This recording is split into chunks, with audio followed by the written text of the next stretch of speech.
live? No. We must go live. Go live then on YouTube, right? Yeah. I shared that link on Facebook. It's a pity we did not use this option of, streaming through Facebook as well. This page we recently created was supposed to be used for that purpose.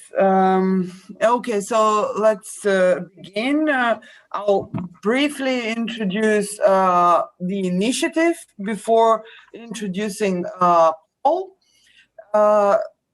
The School of Materialist Research is an initiative of several individuals and the institutions behind them, let's say, but primarily those individuals, that seeks to provide, let's say, free online platform for graduate level or advanced level of education. It does not need to be graduate level. It could be purely informal and for non-academics, but still students, auditors, potential students, auditors that are able to and well equipped with knowledge to follow the discussions that will be taking place here. So at the moment, this is the concept of the initiative we are functioning on. In the future, from fall on, we hope to be able to offer some more formal formats, while yet retaining this, initial form of, commons and, knowledge of, and platform open and accessible to as many people as possible. The main idea is to bring in a closer conversation philosophy, the social sciences, humanities, and the so-called hard sciences, what intersects all these very diverse intellectual interests of the speakers, of the founders. So let me mention the group of founders. So it's me, Katerina Kolozova, then it's Adam Nojak from Arizona State University, Vera Bullman from Vienna Institute of Theory of Architecture, and Iris van der Toyn, who is a teacher at Utrecht University, but also affiliated to other institutions in the Netherlands, including Eindhoven, who are supporting at this moment the initiative as well. So all of us, and also our initial lineup of speakers, including Paul, Ray Brassier, so it's a diverse group of speakers, are very different in our interests, in the style in which we present our research, but what connects us all is this interest in materialism. So I'll stop here with the presentation of the initiative itself and briefly present Paul. Paul is trained in economics and computer science. I also know him as a Marxian philosopher. He was actually very important for my own most recent publication. I mean, most recent monograph on the animals and non-philosophical Marxism. Especially his writings on Turing and materialism, and his also the limits of computation. Both are cited in the book. So at first, before becoming an academic, he worked as a hardware designer for ICL and Memex Ltd, later becoming an academic at the universities of Strathclyde and Glasgow. His research work in computing has included data persistence, data compression, video coding, special purpose hardware processors, 3D television, parallelising compilers. Sorry, Paul, I don't know these words. And the physical foundations, so the physical foundations of computability. That's why his work has been important for my own, for example, and that's what connected us in this project and also in a book project we're working together on along Greg Michelson. So his published work in economics has covered value theory, models of profitability, and economic planning. He retired in 2017 and is now an honorary researcher at the University of Glasgow. His main books are Toward a New Socialism, Classical Econophysics, Computation and Its Limits, and How the World Works. I think this is the most recent one. Translated editions of his work have been published in half a dozen languages. So, Paul, finally, the floor is yours. Okay, thank you, Katerina.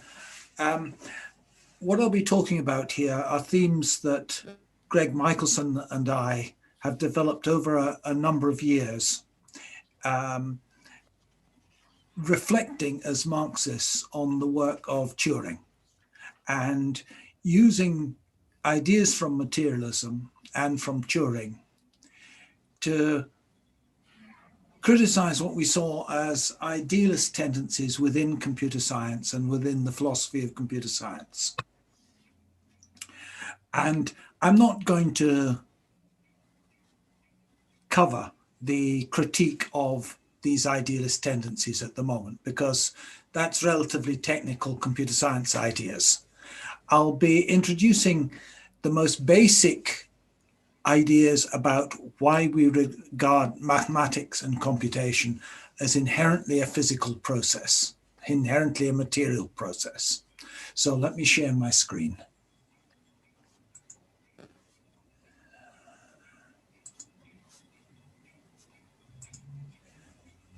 Hopefully that's visible to people, is it? Yeah. Yeah. Okay. So materialism, Turing, and mathematics is what I'm talking about. I'm going to be dividing it into two parts with questions in between. So the first one is about matter and mathematics, and the second session will be on Turing and thought.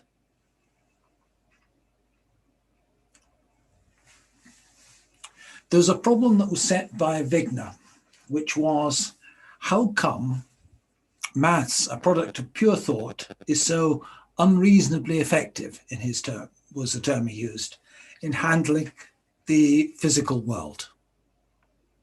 Now, Wigner's a physicist, but he was posing this, I think, in what is fundamentally an idealistic way, because he's saying maths is a product of pure thought, which is something we would very much dispute. And if you approach it from that standpoint, the whole thing is relatively incomprehensible. The example Wigner gives is, how come that now arcane formula, like Gauss's formula for the normal curve, is so useful in statistics? I mean, it's really quite a complicated formula there. And it's pretty obscure as to why it even draws a curve of that shape, let alone why it should predict the distribution of lots of random processes. And it's got odd symbols. It's got a Greek pi. It's got a sigma in there. Why should pi, the ratio of circumference to a radius of a circle, be of any relevance to crime statistics, for example? I mean, it seems totally weird. In fact, why does maths work at all? That's the fundamental question Wigner was asking. Well, what works is not pure thought maths, it's always applied maths. It's always real calculations based on formulae or real geometrical operations at an earlier time. And it's only when we use the formula to churn out numbers that this pure thought, or supposedly pure thought, turns out to be efficacious. Now that's perhaps stepping a little to one side. You can say that the ideas in maths may be suggestive to people of things which may happen or ways of understanding things. But when it comes to actually being useful, it's always an applied application of it.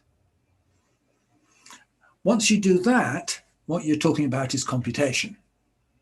And the formulae that are used, for instance, Gauss's formulae, is a type of software. You don't think, people didn't think of it as software before the 1950s, before there were automatic systems which could interpret those symbols and do the calculations. But it was software. It was a formula which a human being could mechanically follow and arrive at a calculation. In order to do that, there was always some hardware as well. What was the hardware? Well, some of the earliest examples we have of symbolic artifacts appear to be artifacts to do with counting. They are bones, shells, and things like that with inscribed notches on them. And these are assumed to be tally sticks or ways of counting, because that's 20,000 years ago, that tally stick. But there are ones that were in use within recent history that are not significantly different. The point is that to count, people were using aids. They were using something material, a bone with scratches in it. If you go to the more recent period, throughout Europe, tally sticks of this sort, inscribed with what we now call Roman numbers, what used to be called the European number system, were standard. And that number system that we now only see in clocks and dates actually grew out of the practice of shepherds of carving notches into the tally sticks to record their sheep. The whole system of Roman numerals is incomprehensible unless you understand its material origins as a recording technology used in practice by shepherds, etc. Now, what we have here is one material system that is modeling another. You have the goat herder setting off in the morning. He has a stick of some sort, which he notches. If you take your goats out to graze in the morning, you cut a notch for each goat that goes out. And when you come back, you match the goats off against the notches as you let them into the pen. And if you've got fewer goats, you know that you've got to go back out and look for one. What does this depend on? What does this maths depend on? There's nothing arcane about it. It just depends on notches being more durable than goats. They're both physical things. One is a technology of record, and it records another object. And all maths basically comes down to this. It's a matter of making certain small physical systems, which you can call objects or tools, which we use to model other parts of the world. Now, because we're a literate culture. And because the way we're taught mathematics at school is once you get beyond the first primary classes, it's largely a matter of learning symbols and is very closely related to learning to write. We don't see it necessarily as a material process, because symbols themselves are something material. And all maths has always depended on physical tools. The Inca civilization was able to plan its production and organize production across the whole empire using quipu strings, which actually amount to something very similar to an abacus, in which you encode numbers by series of numbers, series of knots tied on a string, as you would place beads on a wire with an abacus. So that's the European and Chinese equivalent. Again, physical objects that are moved about. That's counting. What about geometry? Which, from the standpoint of classical philosophy, Greek philosophy was the queen of the mathematical sciences. Well, again, this is something very material. The whole of the Euclidean geometry is based on material operations. Operations that can be done with a ruler and a straight edge. Newton puts it very clearly. He says, to describe right lines and circles are problems, but they're not geometrical problems. What does he mean by that? He says, the solution to these problems is required from mechanics, and by geometry, the use of them, when so solved, is shown. And it is the glory of geometry that from these few principles, brought from without, it is able to produce so many things.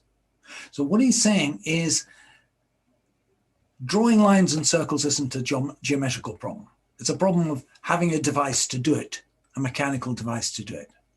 And these principles come from without, in that they came from mechanics. Therefore, he says, geometry is founded on mechanical practice and is nothing but that part of universal mechanics which accurately proposes and demonstrates the art of measuring. So Newton, at the introduction to the Principia, is taking an extremely materialist line on what the primary mathematical discipline of his age was, geometry. It's a branch of universal mechanics. Let's take an example of this in terms of Greek architecture, where people are building temples. I've superimposed on that design of the temple the golden ratio, which was the basic subdivision principles that were held to lead to, well, is presented in terms of principles which lead to harmonious design, something purely aesthetic. But there is an underlying practical reason why these ratios are used. Now, in this thing, we see that the ratio of the height to the width of the temple is set by the golden ratio, and by successive subdivisions, we get the height of the pediment, etc. And all the other components are formed out of these repeated subdivisions. But why is this ratio relevant? Why do they choose this? Why is it taken to be golden? It's because it has a recursive defining relation, that the ratio between the height and the width is equal to the ratio between the width and the sum of the height plus the width. That's the golden ratio. The point is that with that, you can recursively decompose the golden ratio into smaller ones. I'll get on to why you should want to do that, but first demonstrate it. Another place where the same thing comes up is the Fibonacci sequence, which occurs in nature. It occurs in these cauliflowers. And the sequence starts out 1 and 1, then 2, then 3, then 5, then 8, then 13, then 21, with each term being the sum of the two previous ones. Now you can draw that. You can draw it as a series of a pair of squares, and you then have another square with the height set by that. You then have another square with the height whose side is set by the sum of the previous two, etc. As you can repeatedly draw this, you get closer and closer to the golden ratio, and you get a series of squares, a series of rectangles, which are the golden rectangle. It converges on this irrational number. The more times you do it, the closer it converges. Okay, well, that's a practical way of doing it, but why should they want to do it? And the further point is that the Fibonacci series is named after Fibonacci, and he got it from an Indian mathematician in the 6th century, which is way beyond the time the Greeks were doing it. So how did the Greeks know how to build the golden ratio? Well, there's a purely geometrical construction for it. First, draw a square. We'll call that square A, size A, okay? And you select the midpoint of the base. You then put the needle of your compass in there and set the radius to the top right corner. You then draw an arc. Where the arc intersects the base, you've got the far right side of the golden rectangle. So that's a very practical geometrical method of doing it. Given that it was well known how to draw a square, you could, from drawing a square, using a compass, get all the rest of it. These are a set of practical architects' techniques. The proof of it is that meets it, okay. Square is of height, assume the square is of height 2, distance C to C is of length 1, that's 1 squared plus 2 squared 4, that must be root 5. So A over B is 2 over 1. There's the 1 plus root 5 is that distance. B over A plus B is 1 plus root 5 over 3 plus root 5. You can very quickly show that that reduces to equality of the two ratios. But why do this? Well, the Greeks were building temples. They were building large buildings, which required the cooperation of maybe hundreds of people. Things were going to be collective labor. And it's known that they made scale drawings of buildings before they built them. If you're going to make a scale drawing of a building and you want to establish regular ratios between them, that recursive reconstruction from the golden ratio gave you a way of setting out the proportions of the drawing. If you do the drawing on a large scale, you can measure it off with a ruler and give instructions to the stonemasons of what proportions, how many stones of what size to construct. But you can do better than that. There are limits to the accuracy of pencil and paper. I've tried drawing it, and if I set A to 100 millimeters, the closest accuracy I could get with a pencil and paper was that B was a distance of 162 millimeters, whereas it should be 161.8 something. So higher accuracy is impossible on a small drawing. But the ancients could achieve quite remarkable accuracy on large scales using surveying tools. It's reckoned that the Romans could lay out roads over many kilometers to an accuracy of 1 part in 10,000, in 100,000 by surveying tools. So what does this do? It means you can engage in collective labor to make something large. And you can engage in this collective labor to make something large to a high degree of accuracy using some pretty basic tools, which basically use plumb lines and taking sightings along the plumb lines and placing poles in the grounds at various distances. That's really long distance. In between, you had surveyors' chains. You could measure a distance by using a chain. Chain was better than a rope because it didn't stretch.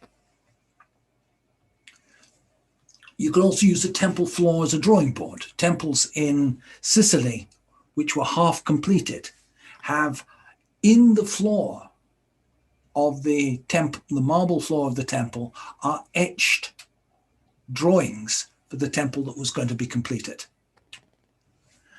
You can use it as a huge drawing board. If you got it on a large scale and you lightly inscribe the stone at the base, you can provide the standard measurements of all the parts you're going to need. So this whole art of geometry and the proofs of it were there to enable practical activities to take place. They were there to enable the architectural process to take place.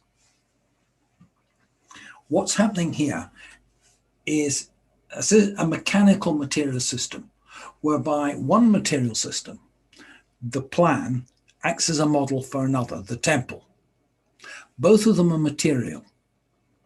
The similarity between the plan and the building is assured by the repetition of the same constructive steps on a large scale. You can apply the golden ratio construction and a technique given by Plato for halving a square.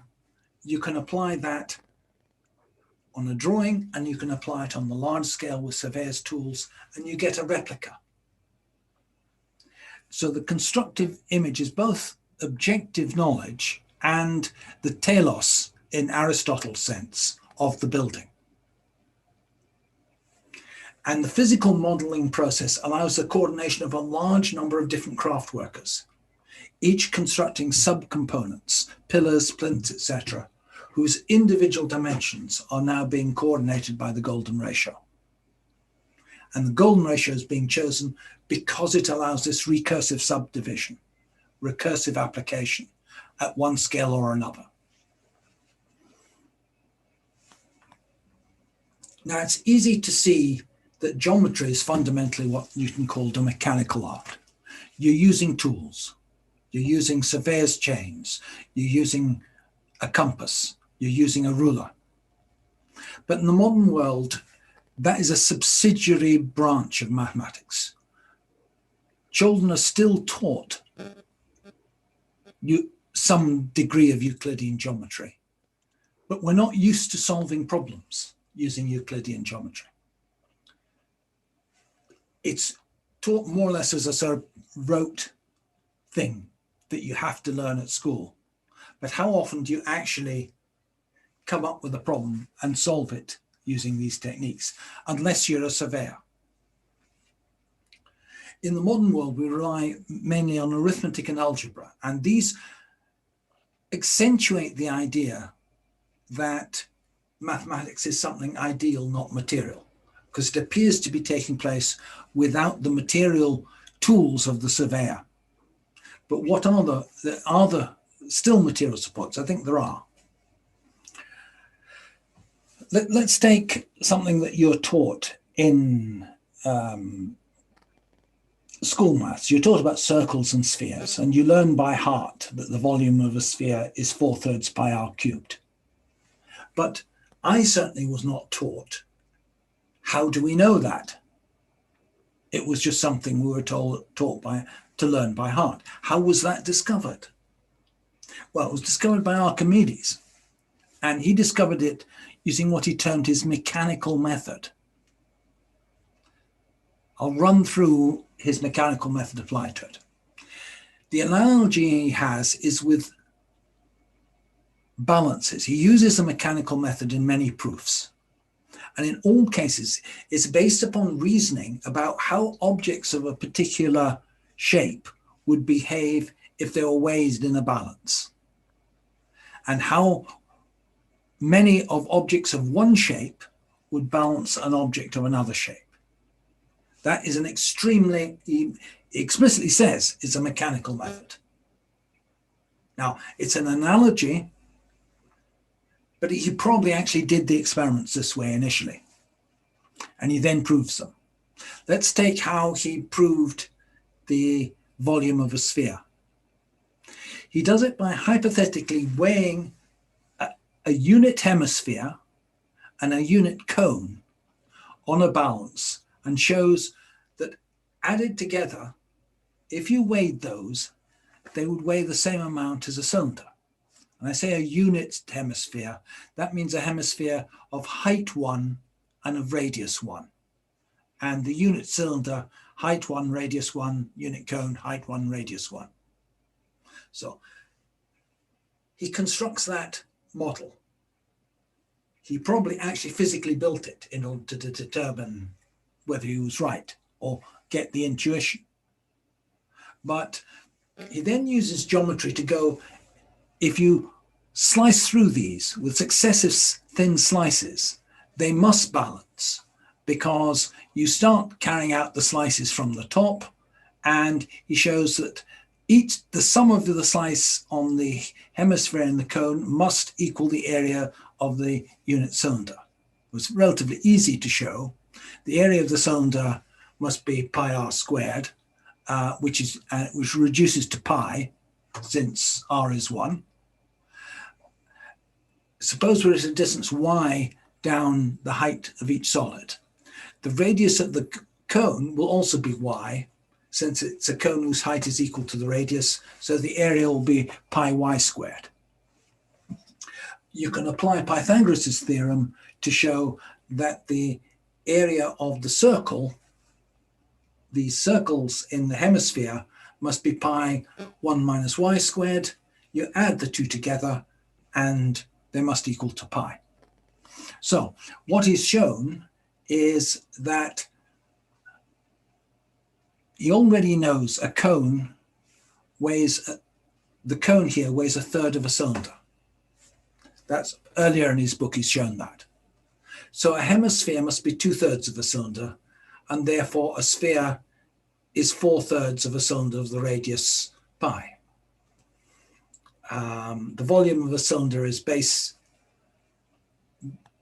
the base area times height, which is pi r squared times h, but h is r in this case, so the answer is 4/3 pi r cubed. Now, that's just a formula which we learnt at school. But how is it derived? It's derived from mechanical practice. In his book, he describes it as a mechanical method. We don't know for sure whether he performed it as an experiment first, but the way he presents it makes it seem he does, because he says you have to make sure that the material that the hemisphere and the cylinder and the cone are made of is the same density. You have to make them all of material of the same density. So he's presenting this as a mechanical experiment, a material experiment, and then he derives the result from it. Now, what happens as you transit to symbolic maths? Well, when you learn symbolic maths at school, you learn it with material tools. You learn it with either a slate board and a chalk, or pencil and paper. What happens when doing this kind of maths? The child looks at the board. They run through their mind, what is the rule that I've learned off by heart? and then they act by writing down the answer. It's a hand-eye coordination cycle taking place. It's not pure thought, it's bodily movement. It's thought plus bodily movement that's involved. And the same for algebra. Again, you look at the formula, you apply a rule, and you then rub out or write down new symbols. And you repeatedly apply that to more and more parts of the formula, more and more lines, until you get your answer. So again, it's a hand-eye physical body coordination process that arrives at the answer, not pure thought. It's physical labor. It's a physical labor of making marks with chalk. And in all cases, it's impossible without physical aids. Very few people can do elaborate calculations without a pencil and paper or some other physical aid. That's because the human memory was not evolved to do this. The human memory is short-term, can remember a few things well, and it's very good at coordinating immediate memory with physical movements. And it's on top of that physical practice that we build up the mathematics. The abstract rules we learn that are inculcated into you at school, the times tables, the addition tables, these are learned off by rote. Unless you know those by rote, you can't do the rest of it. You're also taught rules for the manipulation of symbols. And these are, in a sense, software. And a blackboard is a store. And a human is a sequencer. And you combine those three things, you have a general purpose computer. Because they could do those things, human beings could perform any calculation. Because they could follow these rules, because they had blackboards, because they had chalk. And this was the argument as to why computers were what we now call computers, mechanical computers, were possible. If you could build a machine that could detect a small number of symbols at a time, if it had a finite internal memory or state, it had a set of rules that it could apply, and has some kind of external store to write and record out calculations, then that machine could do anything that a mathematician could do. And if you look inside any actual computer chip, it has a hierarchy of such things. You have instruction decoders, which can recognize a small number of symbols. Well, small, maybe 1,000 symbols in a modern computer, maybe 64 in a RISC chip. They have a finite internal memory, which is, from the point of view of modern computers, you'd say it was their status register and the program counter. They have a set of rules for what to do, which is what we would call microcode. And it has an external memory in which it can read and write and store and record calculations. And these are then universal machines. That is a physical implementation of Turing's original idea of how such a machine will work. I'll talk about it a little more in the second session after we've had the question and answer session. What about logic?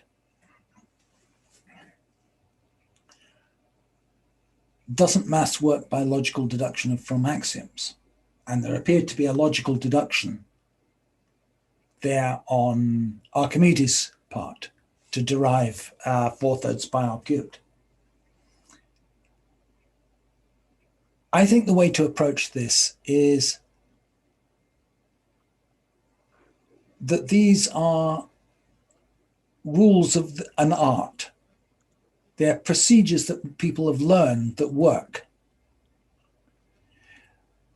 The axioms that Euclid chose were chosen such as to ensure that he could prove Pythagoras' theorem. If Pythagoras' theorem had not been provable, or a contradiction with Pythagoras' theorem was proven from his axioms, he would have changed the axioms till he had the right axioms. So there's a Darwinian process taking place here, that the formal systems which survive are the ones which give the right answer.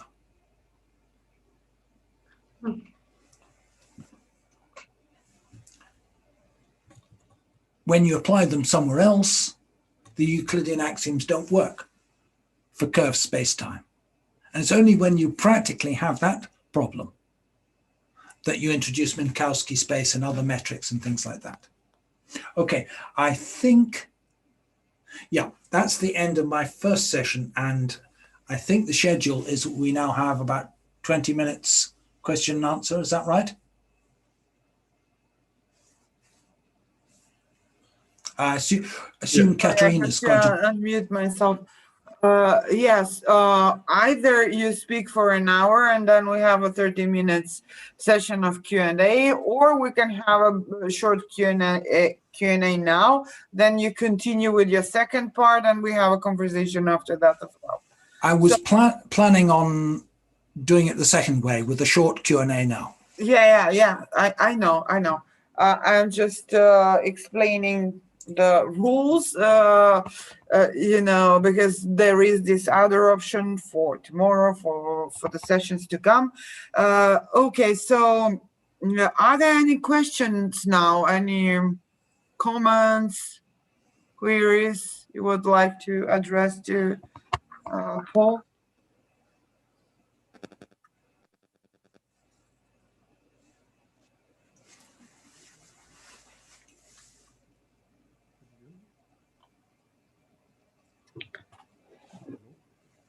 Oh, wait, I have to...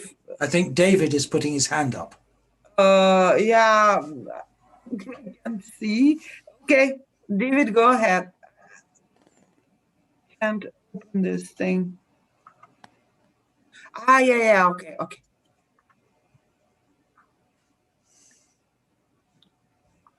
David, who? Shaden? Löffer. It's me. Is it me? Can somebody hear me? Davor. Yeah, I'm here. Davor. Yeah, I hear. Hello. Did you raise hand? Did you want to comment? He is raising his hand. He's waving it. Okay. Why can't I see it? I can see the entire list. I see somebody else's hand, but not Davor's. Okay, so Davor, are you going to talk now? Yeah, I would like to. Can you hear me? Okay. Oh, now you can hear me, right? Yes. Okay. We couldn't hear you. Yeah. Yeah, a bit louder, Davor. Louder, maybe closer to the microphone. Yes. I try. Okay, thank you, Mr. Cockshott, for this very nice introduction. Made it very clear, right, how mathematics is related to the physical reality, let's say like this. I would like to add something, and I would like to ask a critical question. Maybe I'll start with the critical question first. Maybe I'm sure you can respond to that, but spontaneously I didn't see an answer. When you showed the abacus earlier on, right? And you said that basically the abacus is an expression of let's call it a physical system, right? Still, you need an observer who will see the numbers.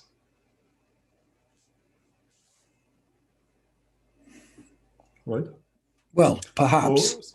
So you see my point. So you cannot say that math is purely material because you still have this ideal component that projects the number into the abacus. Because if I take the abacus, for example, to a tribe in the Amazon, or something, people who didn't develop the counting in that sense, in this abstract sense, they would not know what to do with it, right? So in other words, there must be a material component which has something to do with the history. Yes. If you say that there's got to be to do calculations, you actually have to be able to enter the information, and you have to have rules for manipulating the calculating device. and those would typically be part of a human culture, but in principle, you could construct a mechanism which will do the same thing. And we don't use abacuses inside our computers these days because we've got better ways of doing it, but they do calculations without there being any observer there, so long as they have the ability to set up physical systems with a number of discrete states. Each row of the abacus has got 10 discrete states. Some early computers in the 1950s used something not far off an abacus, what was called a decatron tube, which was a cathode ray, a tube which had, it's a type of neon discharge tube, which had 10 discrete points at which a discharge could occur. So you could build electronic analogs to abacuses and they would do the calculations without there being anyone there to observe them. Now, in those days, they still built them in such a way that you could look at it and see the numbers. Yes, yes. But you could put a sheet of cloth over it, it would still work. Yeah, you see, I understand it, and I think there's nothing to dispute about this, right? But still, you need somebody who will build a machine and construct it. Well, you see my point that this idealistic component is not out of the equation. You cannot take it out of the equation because it's part of the formation of matter. Well, that is all matter has a past history of other matter. Yes, the atoms that make up the computer formerly made up something else. So you can't bring these atoms into existence. So they have to be made out of material that's been mined. It have to be made out of metal that's been refined, etc. No, but I mean somebody's putting this matter together, right? Somebody's building the computer. Somebody's building the abacus. And this the mind is ideal. Thought is idea. Therefore, idealist. Is that your point?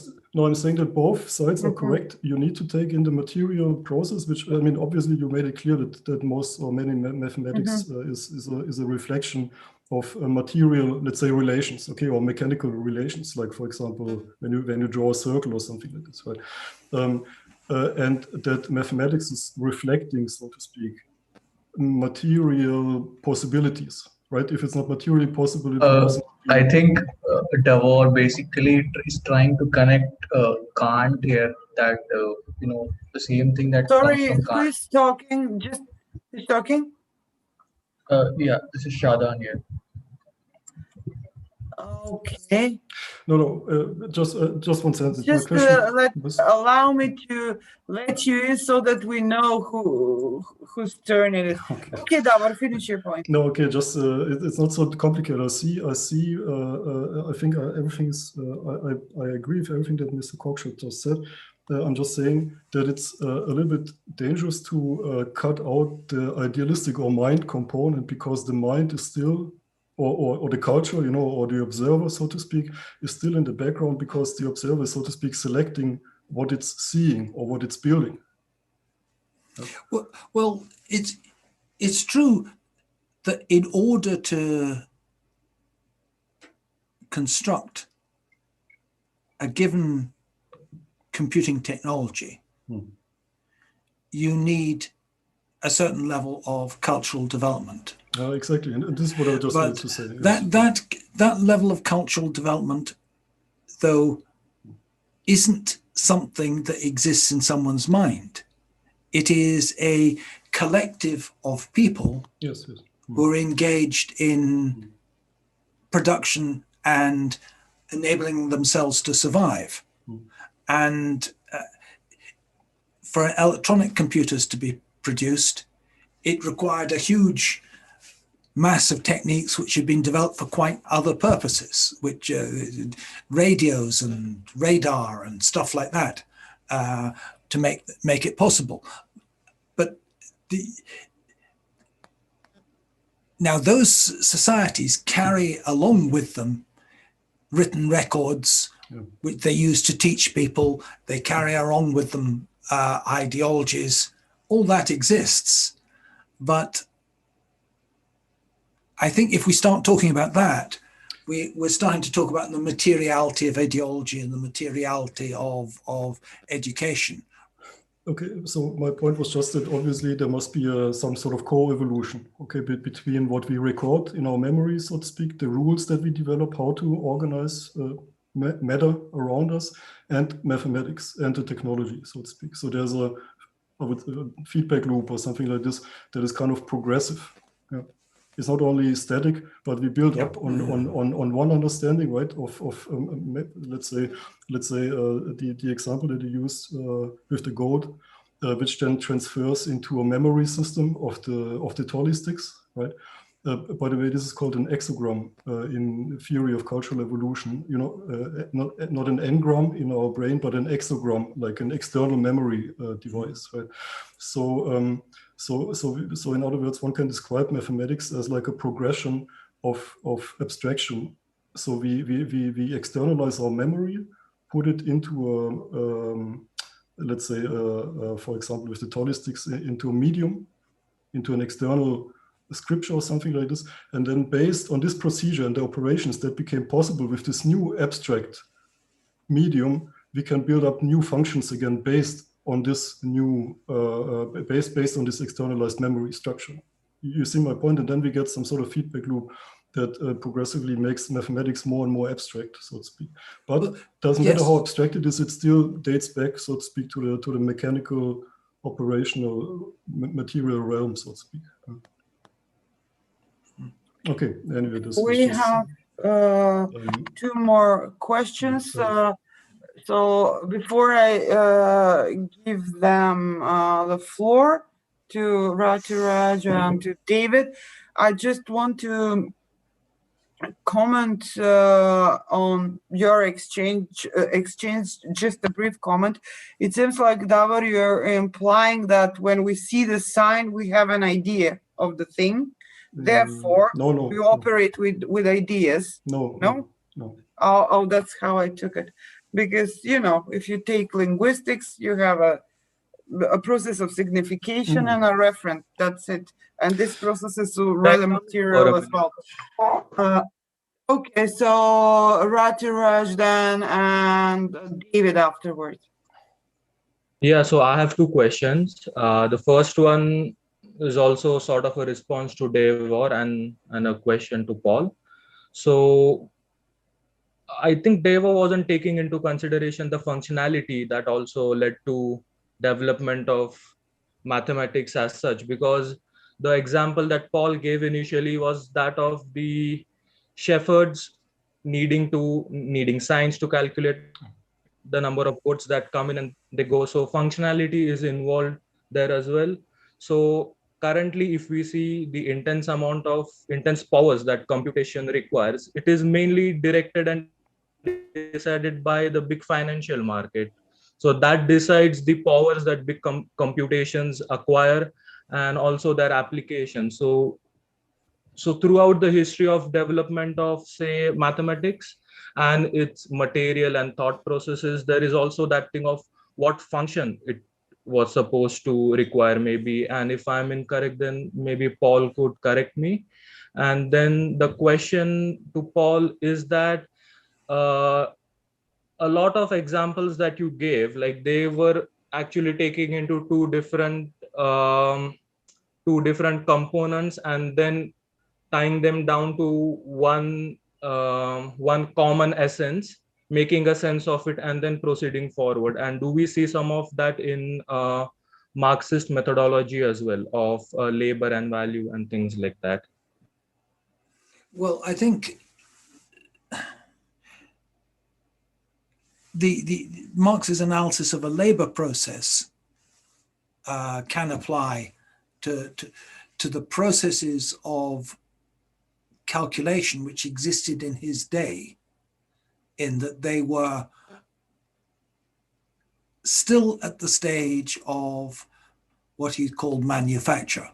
They were using hand tools, pencil and paper, and a division of labor within manufacture.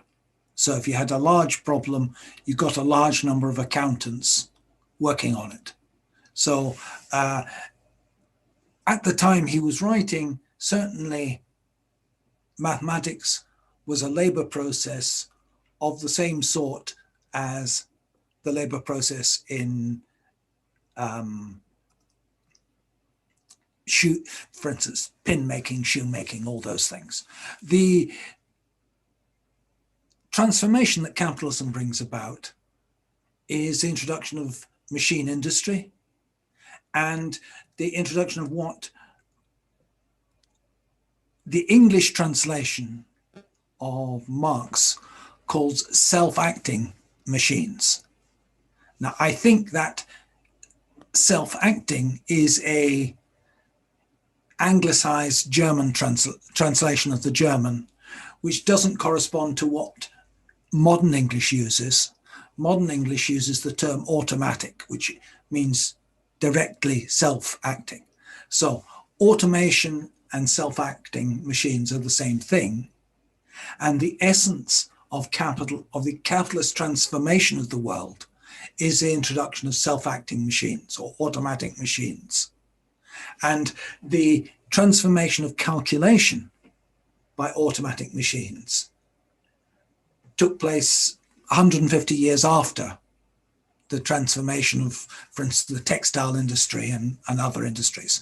But it's certainly analyzable in terms of the same concepts as he was applying to the cotton industry, yes.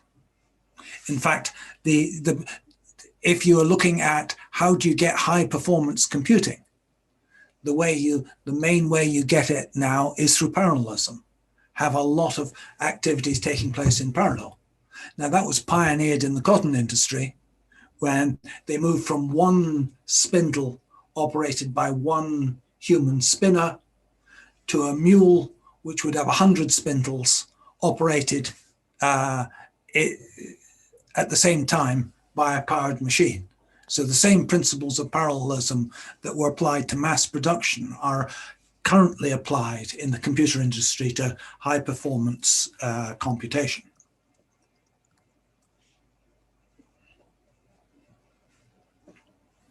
Okay.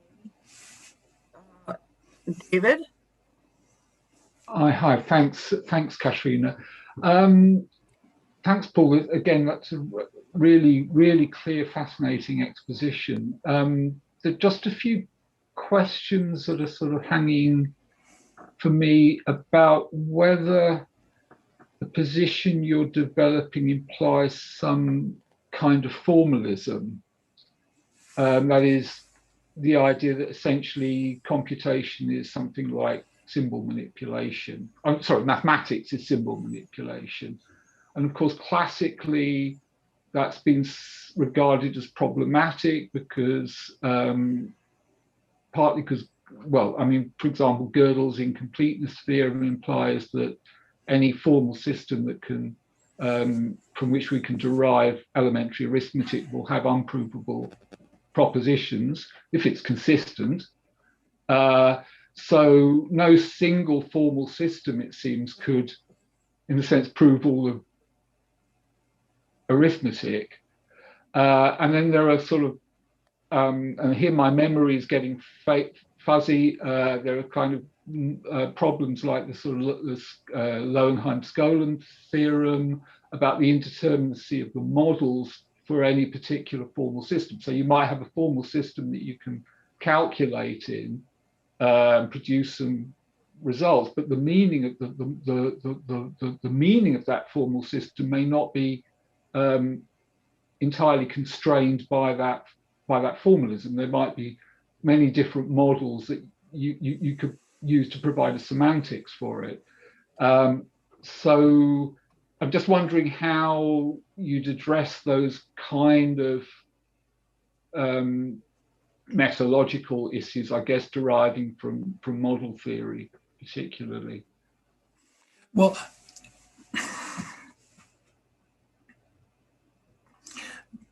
my take on it is basically comes down to a technological problem.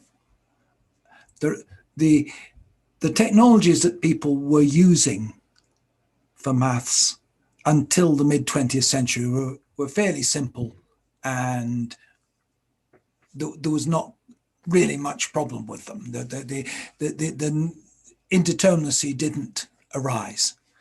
You don't start to get examples of indeterminacy or randomness in arithmetic and things like that until well into the 1970s, when people could do calculations that were far more larger and more complicated than they could ever have done by hand.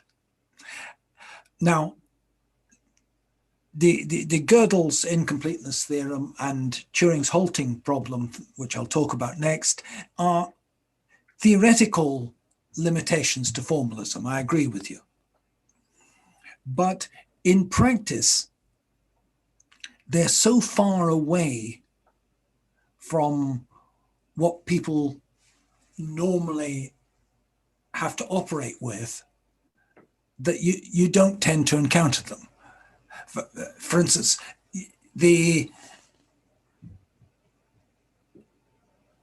some presentations, and I think they're idealist presentations of Turing's work, present it as if he was operating with an infinite tape. I don't think he really was saying that, but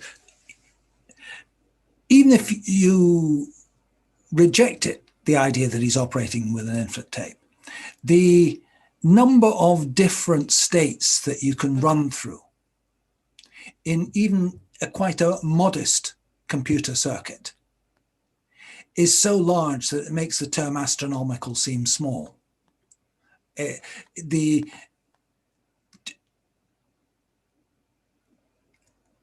Trying to exhaustively prove that a computer of the 1960s, like an IBM 360, was entirely correct in terms of its logic, was something that was beyond what you could do formally.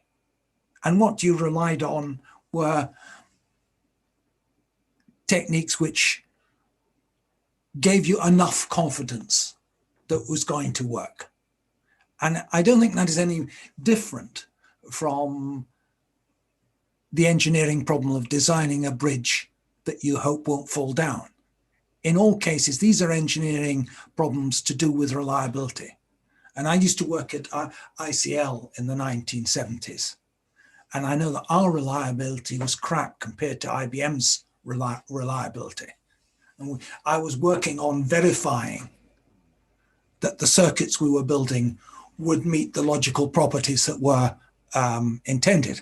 And you were doing it to within a certain probability. And this is a semantic system, and ICL 2966 or something that I was working on was a semantic system for doing all of mathematics in principle. But they come down in the end to very physical things. How quickly does a particular pulse arrive in one part of a computer, which is down to physics. And those concerns turn out to be much more pressing than I mean, there are some branches of computer science where non-computability does have some bearing.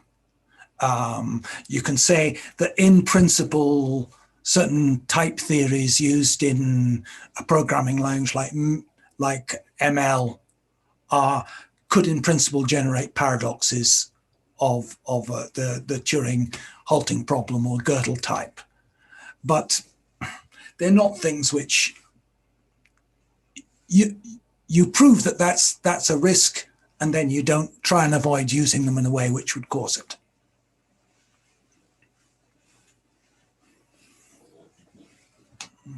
Thank you. Okay, so your next part, Paul, is on actually. Shall I go on to the next part? Are you saying? Yeah. Yeah, I okay. think so, because the conversation simply led us to the. Okay, let me find the next one.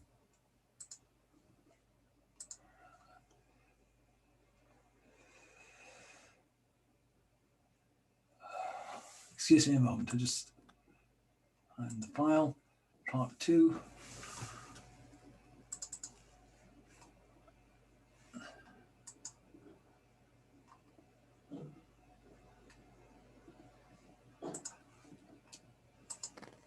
Oh, sorry, I've opened the wrong thing. Let me do it again.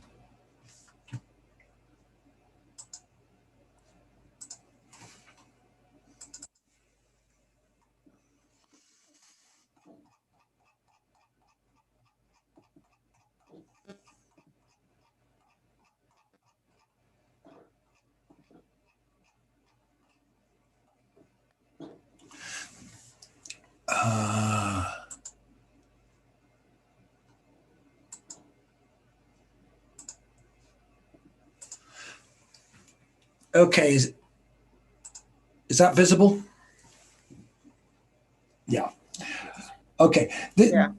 Many of the topics which were coming up in the questioning relate to this part, really. And I'm saying Turing marks the passage of maths into materialism, because he's the first mathematician who really establishes a materialist theory of how you do calculation. You can see that Newton is acknowledging that geometry is a branch of mechanics and mechanical arts, but it is Turing who really puts it onto the ground. I'm going to go through a series of stages talking about from reason to formalism, Turing's conception of maths, the Turing machine, the halting problem, decision problems in code breaking, which he was working on, could machines think, and the lasting impact of this. Now, the classical view is that reasoning was a faculty of the soul, or the faculty of the mind. And it was the presence of reason which distinguished humans from animals. And you had this sharp distinction between the godlike human and the mere animal. And there are rules for correct reasoning which can be taught, and philosophers like Aristotle develop these and lay out the laws of syllogisms, etc. And in a sense, this is still the problematic at the transition, because our modern computers are based on Boolean algebra. But Boole thought he was laying down the laws of thought. And what he said is he had noticed that logical reasoning can be treated mathematically. He says, let's conceive of an algebra in which the symbols x, y, z, etc. can admit indifferently the values 0 and 1, and of these values alone. The laws and axioms and processes of such an algebra will be identical in their whole extent with the laws, the axioms, and the processes of the algebra of logic. So what he's doing is arithmetizing logic. And the process of arithmetizing logic means that it can then be written down as a set of calculations, can be written down symbolically or algebraically. But also this mathematical basis of it becomes the basis of all modern computing and data processing. The laws of thought in his case is he says, let's assume we represent 1 as being true, false as 0, in which case and is equivalent to multiplication. True times true is 1 times 1 is 1, true times false, 1 times 0 is 0, so and is multiplication. Or is a special form of arithmetic. I've made a mistake there. 1 plus 0 is 1, but the normal or this normal arithmetic gives us what we call exclusive OR, because you can't have both of them, but you can have the other form of OR where one or the other can be true. From this, it's relatively easy for people to go on and develop symbolic notations for all of it. So you get a formal notation from being able to take statements for all X, for all A, for all B. A or B is equivalent to not B or not A, and De Morgan's rules, etc. And reasoning then became the same as a manipulation of symbols, and it thus becomes a form of calculation, and in a sense meets Leibniz's proposal that where people disagree, we can sit down and calculate and come to an agreement. So this is the question that David was asking.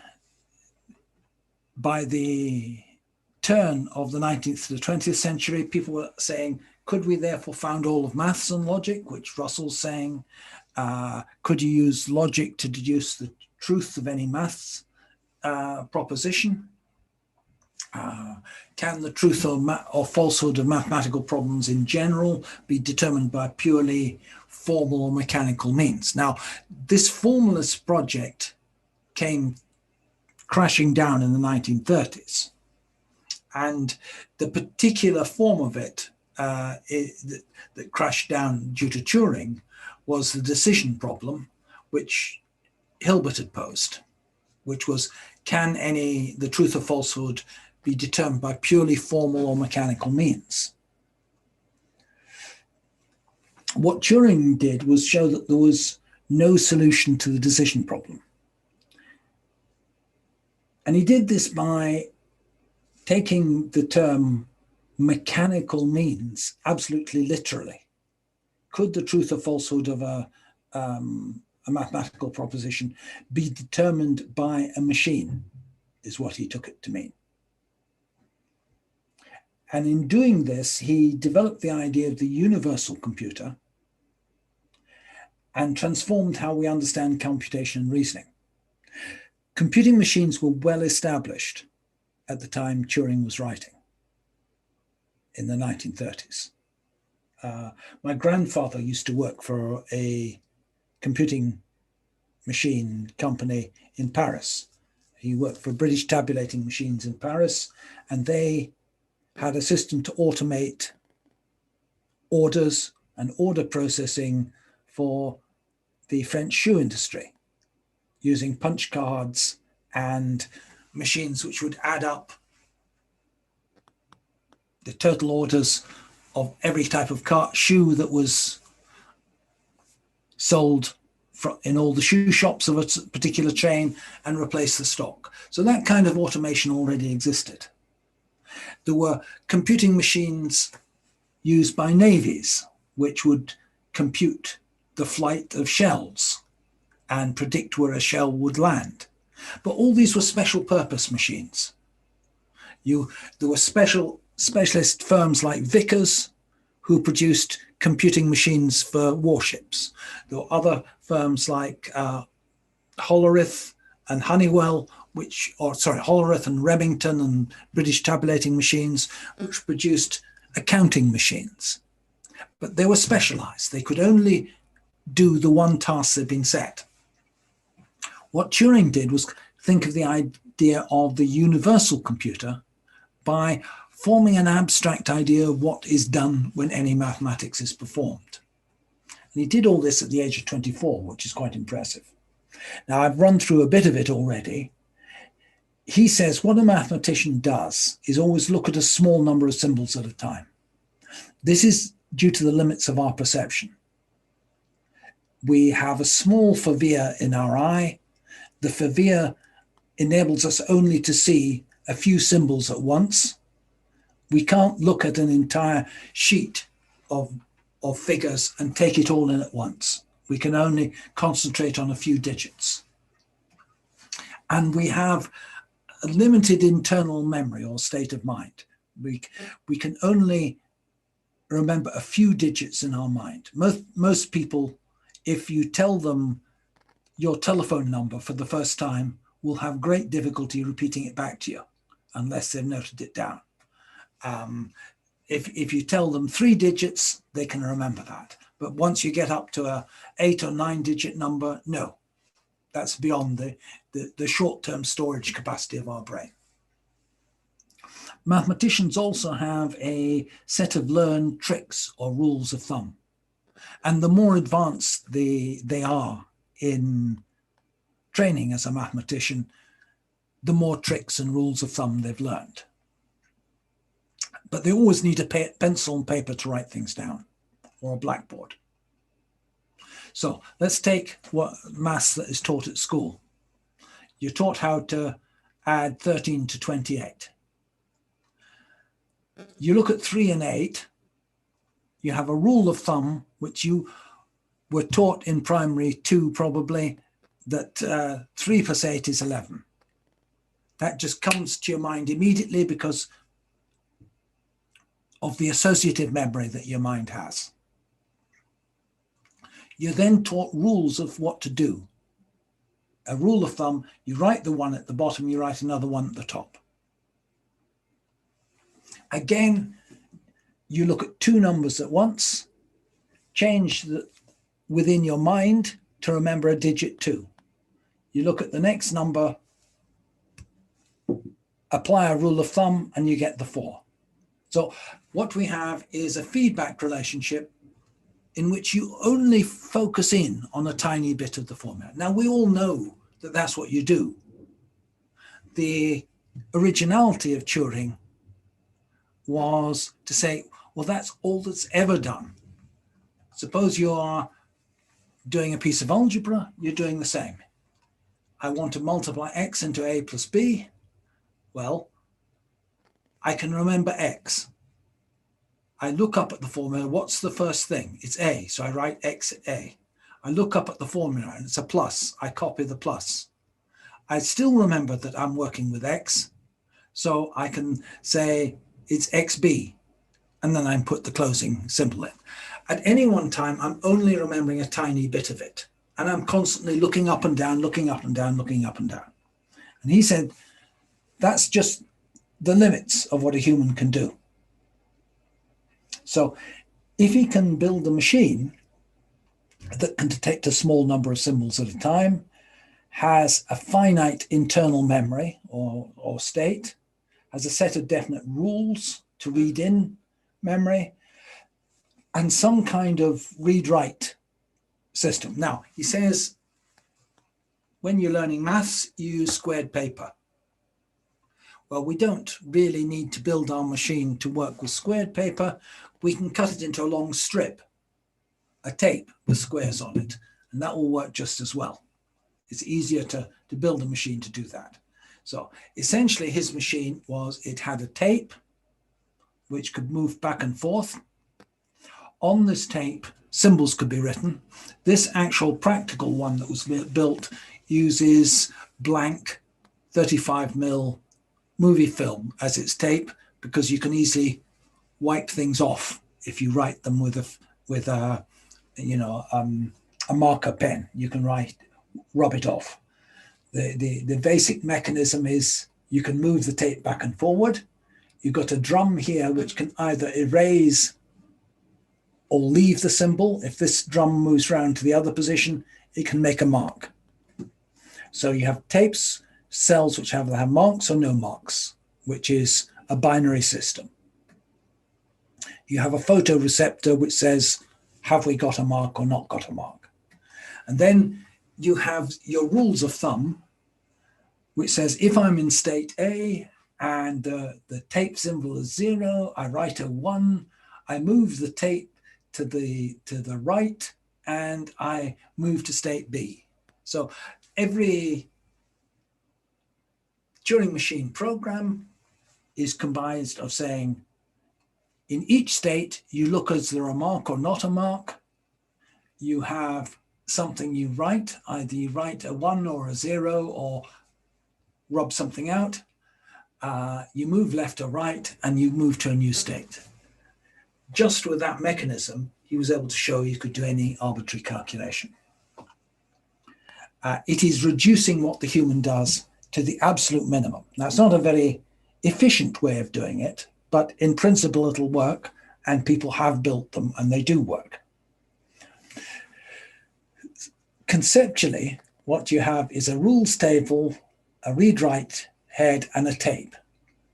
Now, what made it universal was, he says, we can put another program on the tape. So we can have a tape that starts out with a program which tells you what to do with the data. You have a rules table in here, and then you have a meta program here, which essentially invokes things that the rules table can do to operate on this data. So he introduced the idea of there being multiple levels of interpretation. And this idea of multiple levels of interpretation is what all computer science subsequently is founded on. From the most basic level of interpretation that's carried out by the electronics, a level of interpretation that's carried out by microcode, a level of interpretation by machine code, and a level of interpretation by a high-level language, and working up through multiple levels of interpretation. It wasn't so far off from what actually became practical computing. If you look at the machines that were around doing practical accountancy work in the 1950s, they were basically tape machines like that. And the tapes provided their memory. They had a very limited amount of internal memory, and they did all their calculations on the tapes. They were magnetic tape, not pen and ink tape. The machine he actually built, when he eventually got the funding to build one in the 40s, the machine's preserved in the Science Museum in London. And instead of using a tape, he used a tube filled with mercury. And a mark was a sound wave passing down the mercury. And a blank was no sound wave.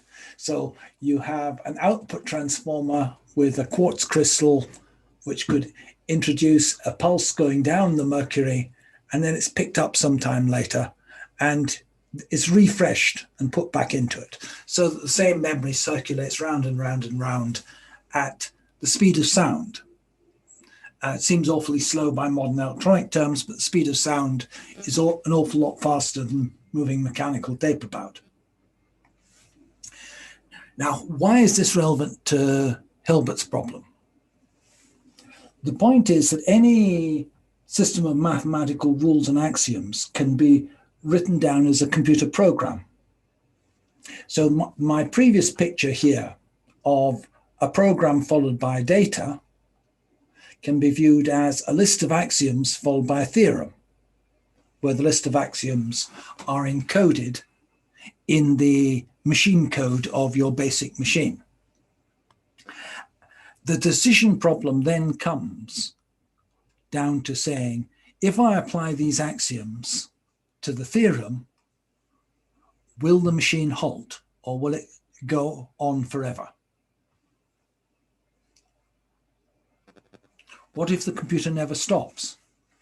Can we show that a computer, given the axioms and a theorem, will halt with a true or false answer? And this is what the decision problem comes down to. If we can show that we've built a computer that, given a set of axioms and a theorem, will always halt, then we would have shown that Hilbert was right, and you could prove the truth or falsehood of any mathematical proposition by mechanical logical means. But what Turing showed was it's impossible to have a general procedure for showing if another program will halt.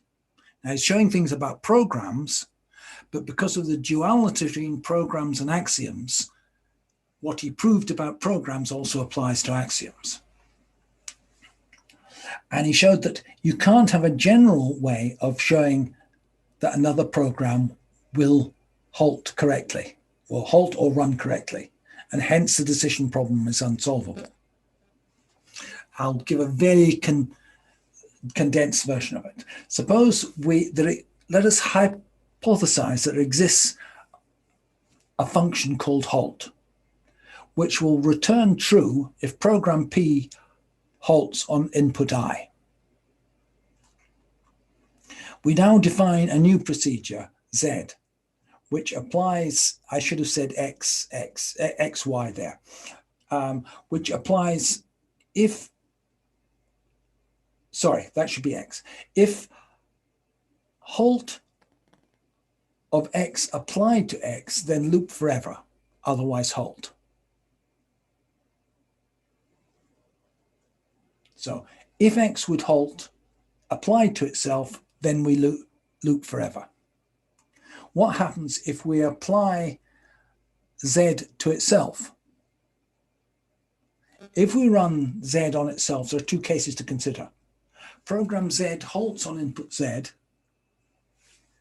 hence halt returns true on input Z, hence program Z loops forever on input Z, because we've written program Z in such a way as to loop forever. Hence there's a contradiction. If it decides that program Z is going to loop forever on input Z, then halt would return false, and therefore program Z would halt. Another contradiction. So what is essentially done is he's reconstructed the liar paradox in terms of computer programs and shows that since you could write a program equivalent to the liar paradox, there can be no formal mechanical means of determining whether it's true. So this sets limits on what can be achieved by mechanical reasoning. It indicates there's no way of seeing if an arbitrary mathematical formula follows from a set of algorithms. And the practical point about this is it sets limits on our ability to prove the correctness of software. We can only prove the correctness of certain subclasses of software where we restrict the operations that are allowed. And these things can be proven correct, but the restrictions that are imposed are often quite restrictive or things people don't like. And therefore, in general, the programming languages that people want to use are ones which are, as we say, Turing complete.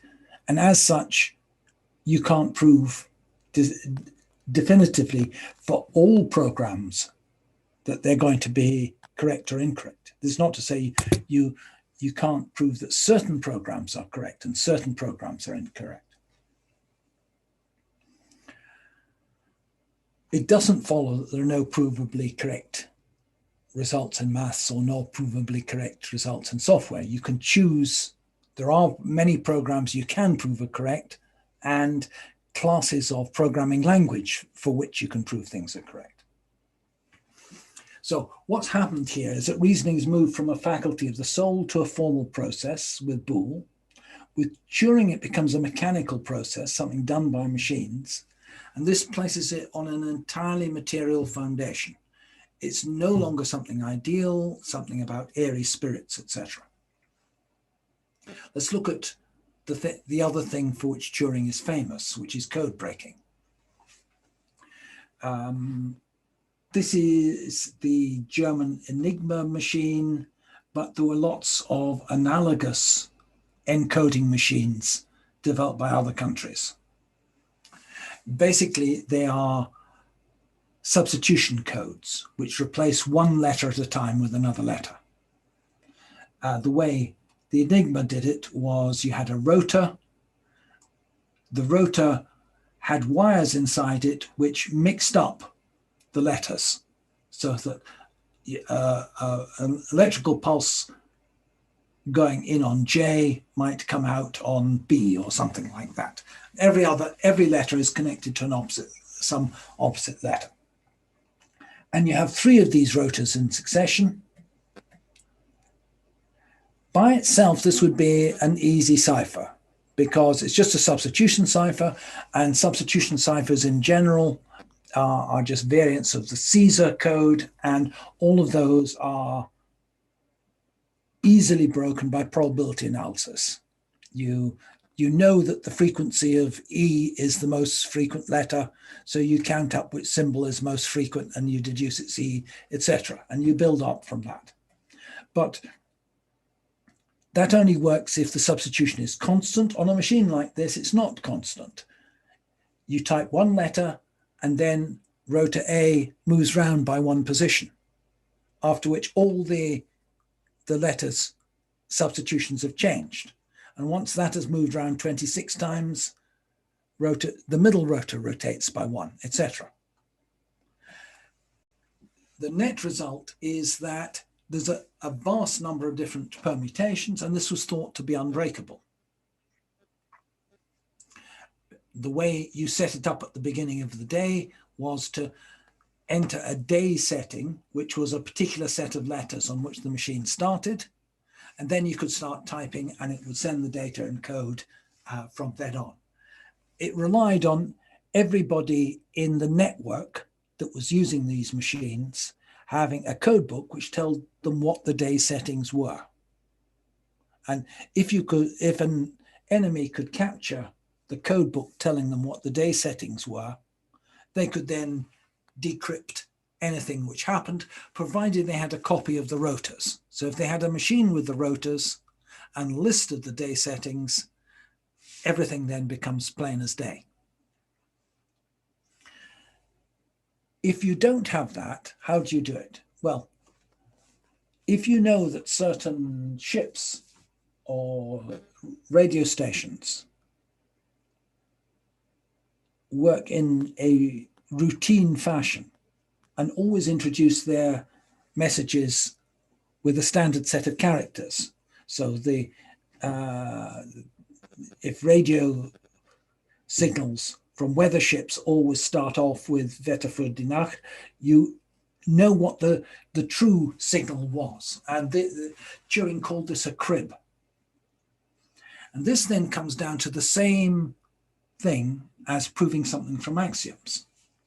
The decision problem was to see whether axioms lead to a theorem.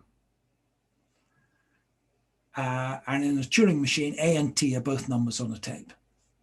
The equivalent for decryption was deciding if a setting S and a crib C produced a ciphertext T.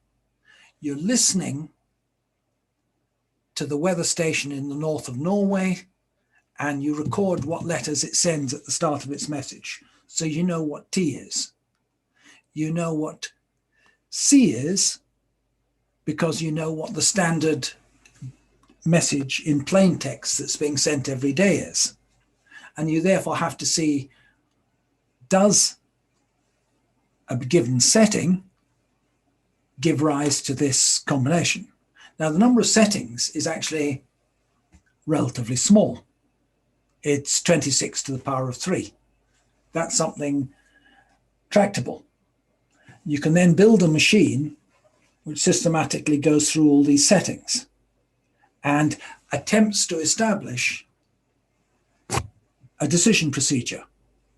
Does setting S in combination with crib C produce plain text T? Sorry, ciphertext T. So that's the machine he designed, and these systematically, working in parallel, ran through all the possible settings until it came up with one which gave the right answer for that known plain text and ciphertext that form the start of the message. Once you know that, you know what the setting for the day is for every message sent on that network. And if you've recorded all the messages on the network, you can just decrypt all of them. Talking about lasting impact, the fact that this was doable was a secret until the 1980s. The fact that it had been solved and a machine to do this had been built in the early 1940s was a secret until the 1980s. And it's said that the British government kept it a secret because after the war, they had sold to many countries enciphering machines based on the Enigma design, telling them all that these were unbreakable ciphers. More significantly is the notion of universality. Turing in 1951 says a digital computer is a universal machine in the sense that it can replace any machine in a very wide class. Now, this relates to the same question as the issue of abstract labor in Marx. Why is human labor the source of value? Why is such a thing as abstract labor possible? It's because human labor can take any form. Humans can work on any task. Humans are the universal robots, the universal workers. What Turing had done was to introduce the machine equivalent within the domain of information processing of the universal laborer and the universal labor. And you get an equivalence not only in the sense that these same computers can be applied to thousands of different tasks. A standard Intel chip can be running an arbitrary number of different computations in different parts of the world. It also provides a metric. Marx says that the amount of labor time required to make something is the metric of value. In computing science, we have the idea of computational complexity, and the computational complexity is the number of cycles that it will take a universal computer to solve a problem. And you have different degrees of skill of human workers, and you have different speeds of individual computers that a Ryzen processor from AMD will be faster than an Atom processor from Intel, but these are just factors up to some constant scaling factor.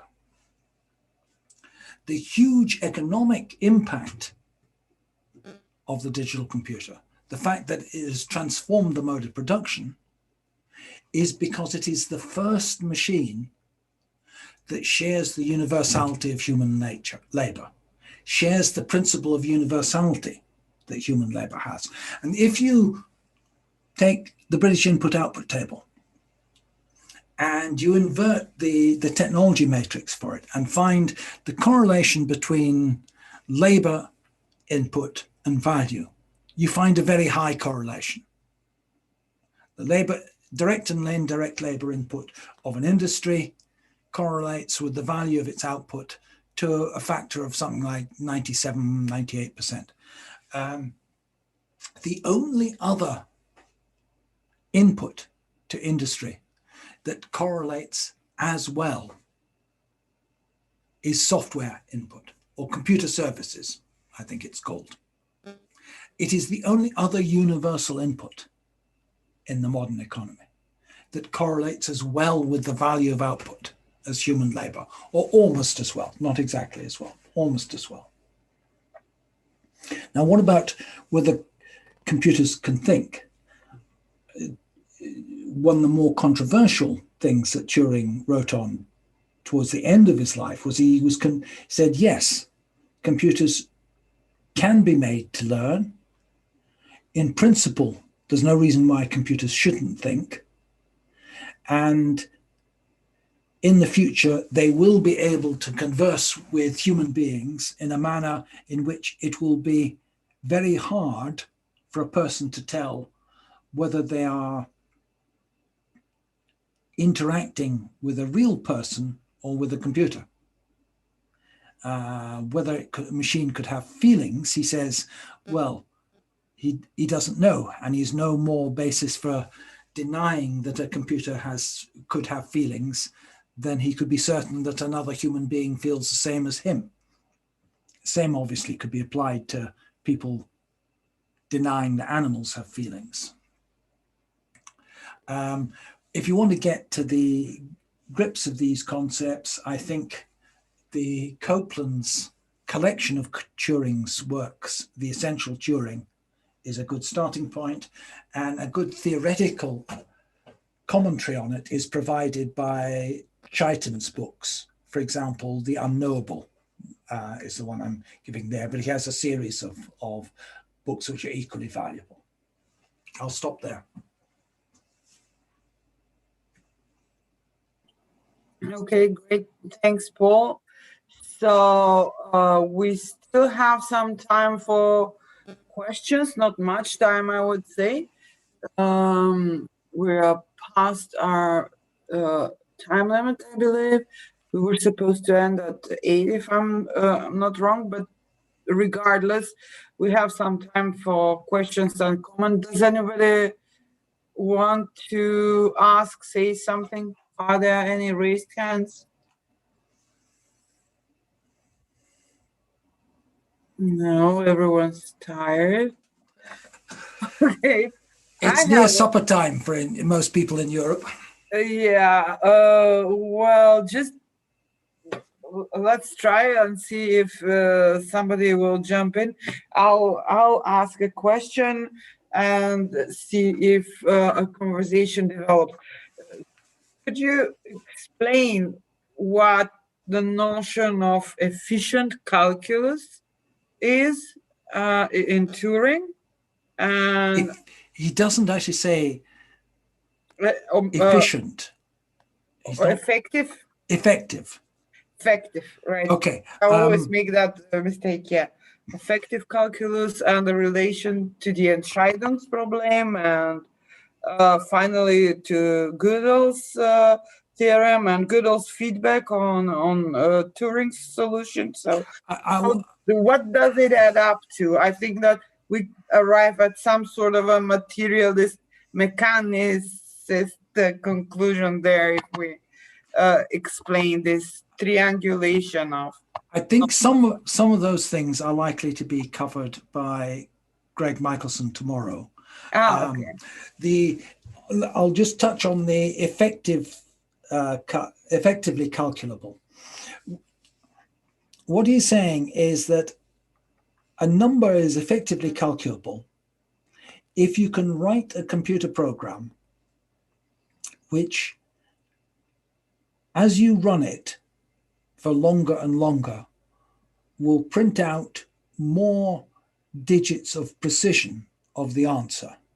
So that, for example, pi is effectively calculable because you can write a program which will start running and over time print out more and more digits of pi. And pi is known to be an irrational number and therefore has an infinite decimal expansion in principle. But at the same time, that number is effectively calculable by a finite computer program. The program itself doesn't, the set of instructions required to spit out the digits of pi and go on spitting them out indefinitely is of finite length. Now, why this is important is that it establishes a relationship between the effectively calculable real numbers and the integers. And it establishes that the effectively calculable real numbers are of the same cardinality as the integers, because a computer program can be represented as a long binary number and therefore as an integer. And this integer can then be used to generate the sequence of digits of an irrational number like pi.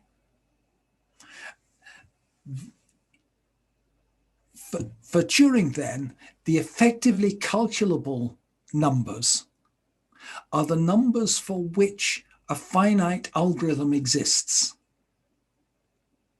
And therefore, the effectively calculable numbers have a mapping onto the integers, which is a radical undermining of the idea of transfinite numbers.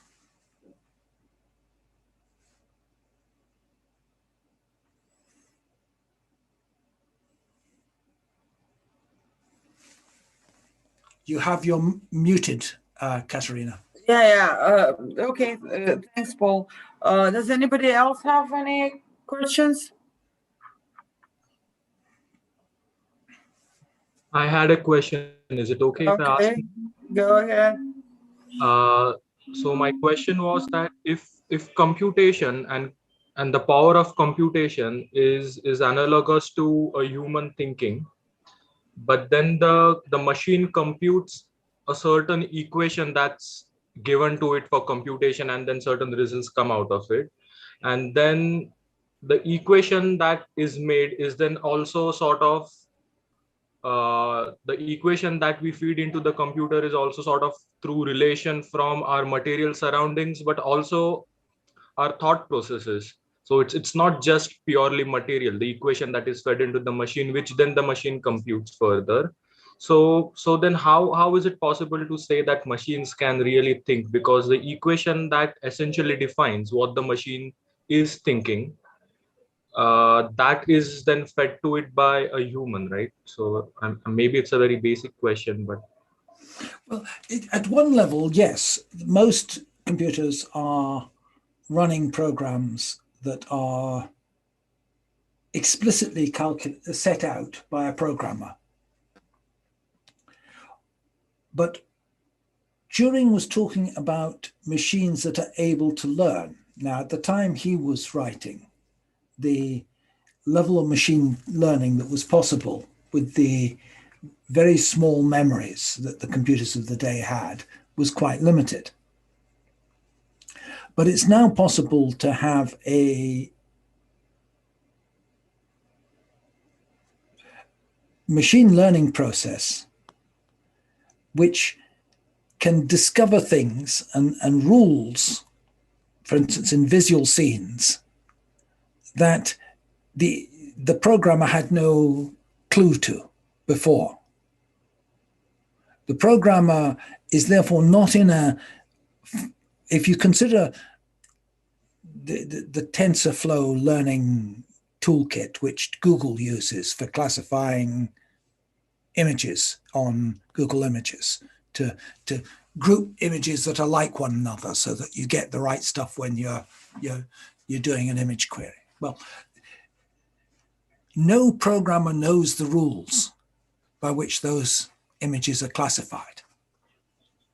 What but they've then isn't done, that black box modeling? sorry? So the model remains in the black box, right? So we don't know what model the machine is using at that level as well. We can only Yeah, like you can understand it later on. You can retrospectively try and investigate what model the machine has used, and there are tools for trying to visualize the model. But what basically the programmer has done is write a program to describe a process analogous to the mammalian visual cortex. You've written a program such that the combination of the program plus certain specialized neural processing units, neural processing hardware, mimics what a mammalian visual cortex does. And this is now a machine which is learning in the same way that an animal does. And just as we don't really know how does a cat recognize a mouse, you can build a machine that will recognize a mouse. We can do it because we've learned the fundamental underlying processes by which visual learning takes place. And once you've learned those processes, you can mimic them. You can build something that does the same thing. You can build special purpose chips that do the same thing. So it's more like training the machine, right? Rather than the machine Yes. in itself actually learning too. So you train it and then it keeps on learning. What they do is they show them vast numbers of pictures. And one of the reasons why they're so keen on Android phones is that Android phones upload all the photos to Google Photos. And Google's neural nets are being trained on every photo taken by every Android phone every time you take a photo. And the training just amounts to looking at them, in the same sense that a kitten, when it's born, has relatively little ability to discriminate objects. But by being exposed to visual stimuli, it quickly develops specialized nerve cells which respond to particular stimuli. And Google are doing the same thing, except that they have a much larger set of eyes than any kitten ever had.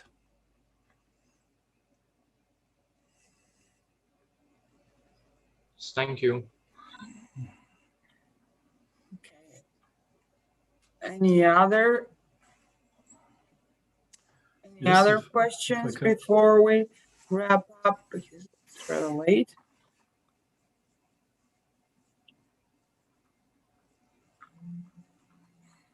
Yeah, I can say something. Yeah. Is this Alexander? Yeah, sorry, let me turn on my... Oh,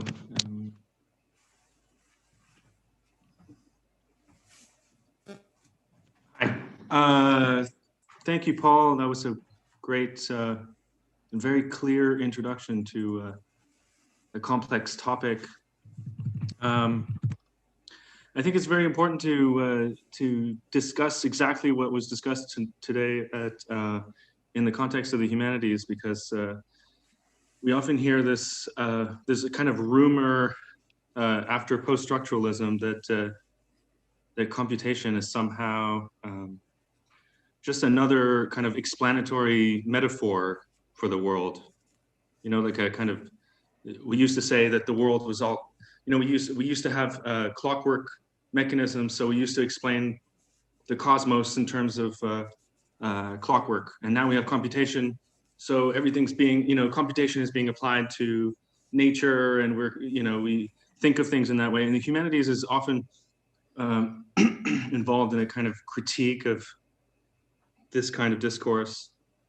And I think it's important to, what you were saying today is really showing the link between, you know, it's saying that computation is fundamental somehow. It's not just some, you know, effect of, you know, historical kind of mechanical invention that we just invented for some reason contingently. It's actually, it's been there all along. We just kind of didn't know it was there until, say, you know, the 1940s or so, or, you know. So yeah, that kind of brings me to the, I guess if I have a question at this point, it would be another aspect that comes out of Turing that is and computation is this idea of substrate independence, and the idea that that you say like an analog or continuous system can be simulated to an arbitrary degree of precision, or, you know, and this is sort of what you were touching upon with Boole, the Boole reference. We could say also Leibniz had something to do with that, with the idea of infinitesimals. And it now seems like now this is a kind of common kind of discourse now, the whole kind of simulation discourse. I wonder if you have anything to say about that in terms of matter, because then it kind of, that, you know, it opens up a whole problem of like, what is matter in that case? If simulation is the more fundamental thing, if the simulation of if the model itself that can be up to, you know, up to a certain degree of precision up to an arbitrary degree of precision, if that's more fundamental than the matter itself, if modeling is more fundamental than the... No, it doesn't say that. It says the opposite. It says that each level of simulation depends on something material below it. Now, you can use a computer to simulate low-level things like the movement of molecules. But if you're going to do that, you need much more matter to do the simulation than the original molecules. So that the model can never model itself. There just isn't enough matter in it to do that. I built a machine for what's called lattice gas simulations, where you modeled the movement of gas molecules along wires as individual Boolean bits, and you built into each intersection the laws of Newtonian mechanics so that the stuff reflected out correctly. Now, those things are useful to a certain extent for modeling air going over an aircraft wing. But in order to simulate a few 100,000 or tens of thousands of molecules, I need an amount of matter that is, Avogadro's number times quite a lot more than the original number of molecules I'm simulating. So no, the simulation isn't the same as the model. The simulation is much more clunky than the thing it's simulating in many cases. On the other hand, if I'm simulating the solar system, obviously my computer is much smaller than the thing it's simulating. But if you're saying what fundamentally grounds it are the atoms.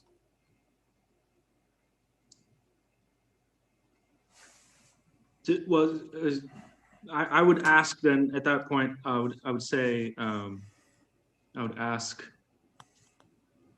would you say that the underlying physics is also a computation in a certain sense? Like, the atoms are there because there's a... No, it's the opposite way around. It's the opposite way around. We can only do computation because the laws of physics are such as to allow computational machines to exist. Mm-hmm. Mm-hmm. If the laws of physics didn't allow such machines to exist, there wouldn't be any computation. So it's matter and the laws of motion of matter that are fundamental.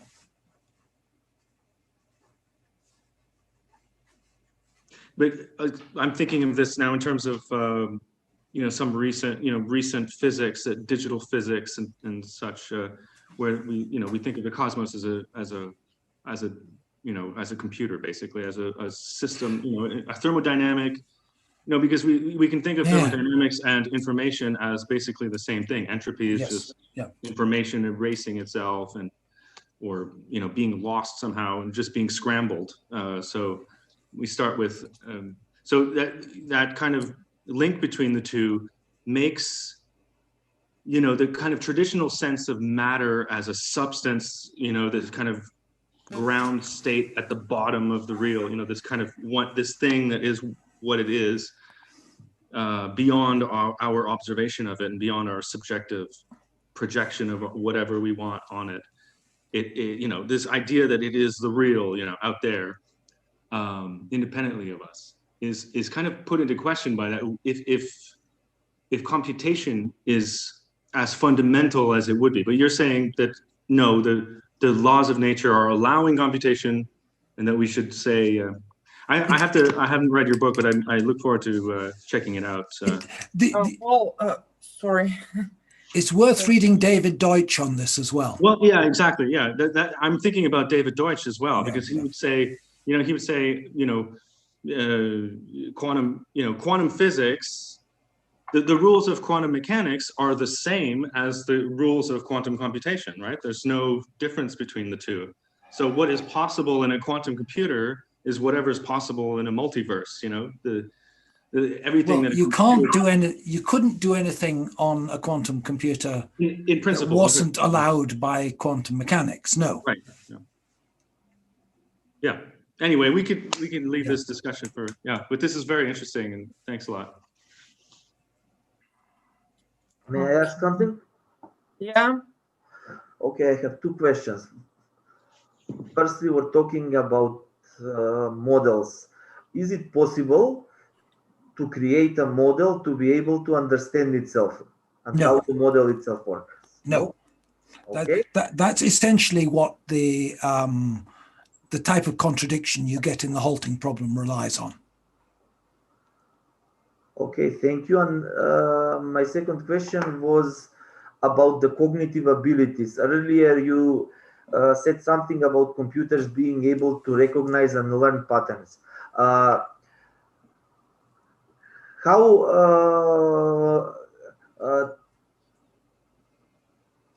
which degree are computing abilities and cognitive abilities mutually related?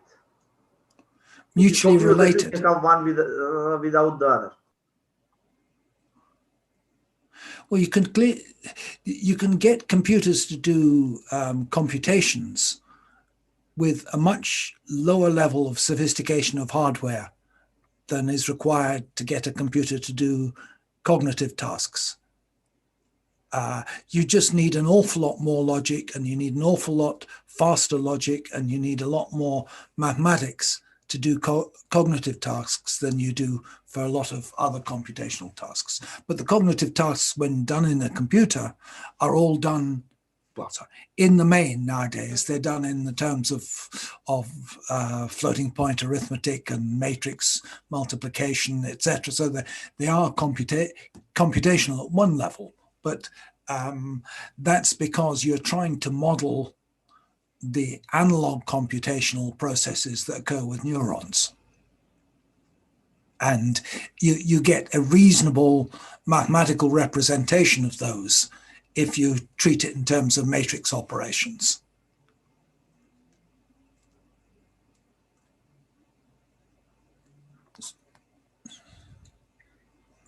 Okay. If there are no more questions, are there any more questions, or can we wrap up?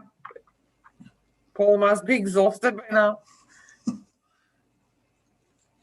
Okay, let's end for today. I think that there will be an occasion for similar conversations tomorrow with Greg, who is a co-author with Paul on many books and articles, different publications. So there will be a similarity in both topics and the approach of the talk tomorrow, so we can continue this conversation tomorrow. And also let me add one more information.